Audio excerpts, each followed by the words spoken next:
ప్రార్థన అంటే క్రైస్తవ దృక్పథంలో అడుక్కోవటం కాదు.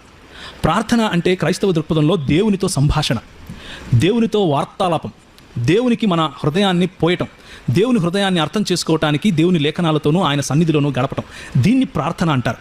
యేసు ప్రభు ఉదయాన్నే లేచిపోయి ప్రార్థన చేశాడు అంటే అడుక్కుంటున్నాడు అనుకోకండి.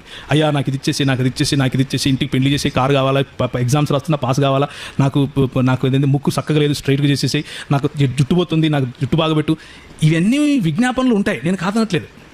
అదే క్రైస్తవ జీవితం కాదు. క్రైస్తవ జీవితం అనేది ఆరాధనతో కూడింది. ఇబాదత్ అంటారు హిందీలో లేదా ఉర్దూలో. ఆయన ఆరాధించడం, ఆయన ఆస్వాదించడం, ఆయన సన్నిధిలో కూర్చోవటం, ఆయన మాట వినటం, ఆయనకు చెప్పటం, ప్రభువా నువ్వు ఎంత గొప్పవాడివి, నీ నామం ఎంత పరిశుద్ధమైంది, నువ్వెంత ఘనమైన వాడివి. దీన్ని కాన్వర్సేషన్ అంటారు. కమ్యూనియన్ అని కూడా అనొచ్చు, ఒక ఫెలోషిప్ అనొచ్చు. ఆ ఫెలోషిప్ ప్రతిరోజు యేసు ప్రభు కలిగి ఉండటం కోసం వెళ్ళేవాడు.